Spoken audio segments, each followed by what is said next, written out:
மாண்புமிகு முதலமைச்சருடைய வழிகாட்டுதலின்படி தமிழ்நாடு சிறை மீண்டோர் நலசங்கத்தின் சார்பாக விடுதலை பெற்ற 750 முன்னாள் சிறைவாசிகளுக்கு 3,75,00,000 ரூபாய் அளவிற்கு உதவித்தொகை வழங்குகின்ற இந்த சிறப்பான நிகழ்ச்சியில் பங்கு பெற்று உங்களை எல்லாம் சந்திப்பதில் நான் மிகுந்த மகிழ்ச்சி அடைகின்றேன், பெருமை அடைகின்றேன்.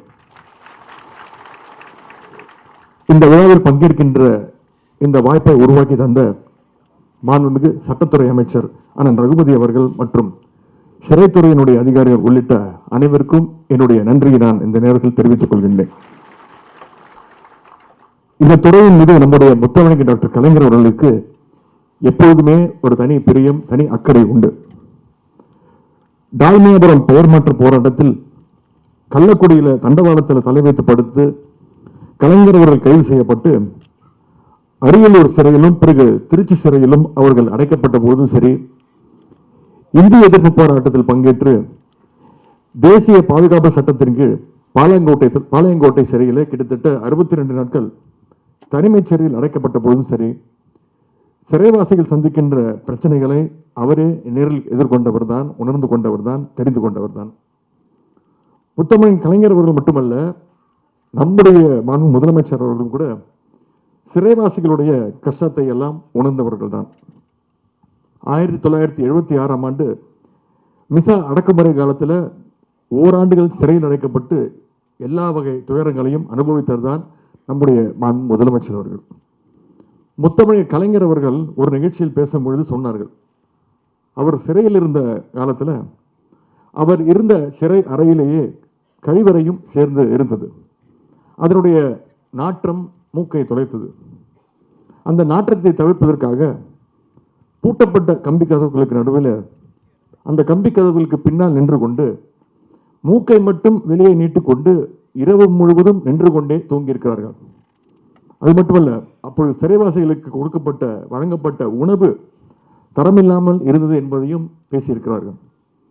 திராவிட முன்னேற்ற கழகம் ஆட்சிக்கு வந்த பிறகுதான் சிறைவாசிகளுக்கு சுகாதாரமான கழிப்பிட வசதிகளையும் நல்ல உணவுகளையும் வழங்க முதலாக ஏற்பாடு செய்யப்பட்டது. இன்றைக்கு திராவிட மாடல் அரசு சிறைச்சாலைகளுக்குள் நூலகங்களை, லைப்ரரிஸ் ஏற்படுத்துவதில் மும்முரமாக செயல்பட்டு வருகிறது. நம்முடைய அரசு, திராவிட மாடல் அரசு பொறுப்பேற்ற பிறகு தமிழ்நாடு சிறைத்துறை வரலாற்றில் முதன்முறையாக ரூபாய் 2 கோடி செலவில் சிறை நூலகங்கள் மேம்படுத்தப்பட்டுள்ளன. சிறைத்துறை நூலகங்களுக்காக நம்முடைய முதலமைச்சர் அவர்கள் அவருக்கு பரிசாக வந்த 1500 புத்தகங்களை சிறைத்துறைக்கு வழங்கியிருக்கின்றார். ஒவ்வொரு மாவட்டத்திலும் அரசு நடத்துகின்ற அந்த புத்தக காட்சிகளில் சிறைவாசிகளுக்கு புத்தகங்கள் வழங்குவதற்கான தனி ஸ்டால்கள் அமைக்கப்பட்டு வருகின்றன. அதில் பொதுமக்கள் பலரும், பொது அமைப்புகளும் புத்தகங்களை அன்பளிப்பாக வழங்குவதை நாம் தொடர்ந்து பார்க்கின்றோம்.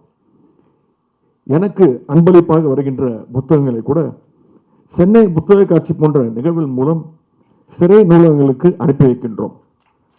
கடந்த 2023ஆம் ஆண்டு நானே புழல் சிறைக்கு நேரில் சென்று அந்த புத்தகங்களை பரிசாக அந்த சிறை வாசிகளுக்கு என்னுடைய கைகளாலே நான் கொடுத்தேன்.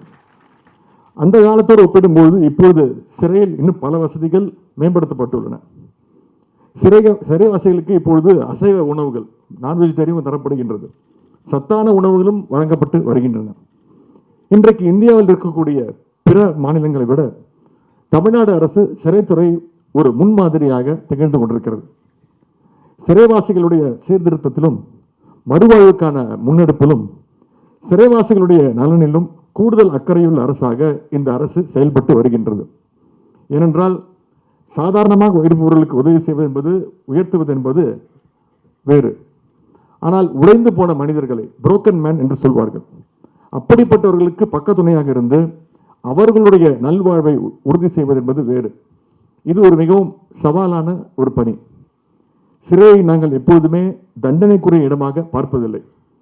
அதனை சீர்திருத்தத்துக்கான ஒரு இடமாகத்தான் இந்த அரசு பார்க்கின்றது. ஒருவனுடைய பொழுதில் ஏற்பட்ட கோபம் காரணமாக குற்றம் செய்து சிலர் தண்டனை பெற்றிருக்கலாம், அல்லது சூழ்நிலை காரணமாக சிலர் குற்றச்செயல்களில் ஈடுபட்டு தண்டனையை பெற்றிருக்கலாம். எது எப்படி இருந்தாலும் நடந்தவையாக இருக்கட்டும். இனி நடப்பவை வெறும் நல்ல வகையாகவே இருக்க வேண்டும் என்ற எண்ணம் நமக்குள் ஏற்பட வேண்டும். அதனால் சிறையில் இருப்பவர்களுக்கு செய்யப்பட்ட வசதிகளை விட சிறையில் இருந்து வெளியே செல்பவர்கள், விடுதலையாய் வெளியே செல்பவர்களுடைய நலனிலும் அக்கறை உள்ளவர்களாக நாம் இருக்க வேண்டும் என்ற அடிப்படையில் தான் இந்த நிகழ்ச்சி இங்கே ஏற்பாடு செய்யப்பட்டு இவ்வளவு சிறப்பாக நடைபெற்றுக் கொண்டிருக்கிறது. சிறைவாசம் முடித்து விடுதலையாகி வெளியே செல்பவர்களுடைய வாழ்வாதாரத்தை மேம்படுத்துகின்ற வகையில், உதவி செய்கின்ற வகையில் ஒரு அமைப்பை ஏற்படுத்தி அதன் மூலம் பொருளாதார ரீதியான உதவிகள் செய்வதுதான் உண்மையிலேயே முழுமையான சமூக சீர்திருத்த நடவடிக்கையாகும். அதற்காக தொடங்கப்பட்டதுதான் இந்த தமிழ்நாடு சிறை மீண்டோர் நலச்சங்கம். இங்கே சொன்னது போல இந்தியாவில் எந்த மாநிலத்திலும் இல்லாத வகையில் ஒரு தமிழ்நாடு சிறை மீண்டோர் நலச்சங்கம் என்பது நம்முடைய மாநிலத்தில் மட்டும்தான் இருக்கின்றது என்பது கூடுதல் சிறப்பு. இந்த நலச்சங்கம் 1921ஆம் ஆண்டு முதல் செயல்பட்டு வந்தாலும் இதுவரை இந்த துறையினுடைய, இந்த சங்கத்துடைய வரலாற்றிலே இதுவரை 2 முதலமைச்சர்கள் தான் இந்த சங்கத்துடைய நிகழ்ச்சிகளில் மேடைகளில் கலந்து கொண்டிருக்கிறாங்க. தமிழ்நாட்டுடைய முன்னாள் முதலமைச்சர் முத்தமிழ் டாக்டர் கலைஞர் அவர்கள் 1972ஆம் ஆண்டு நடைபெற்ற இந்த சங்கத்துடைய பொன்விழா ஆண்டு நிகழ்வில் கலந்து கொண்டு உரையாற்றினாங்க.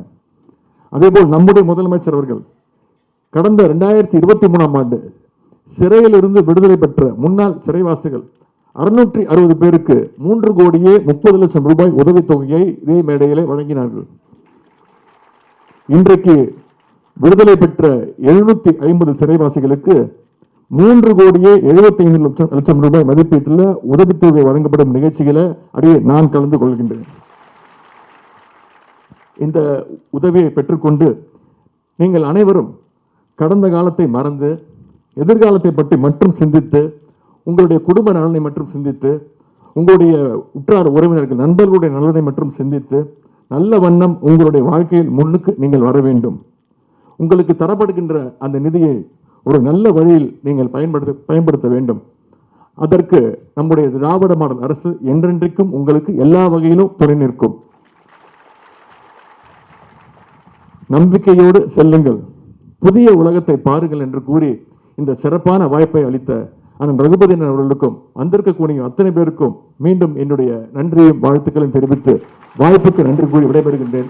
நன்றி, வணக்கம்.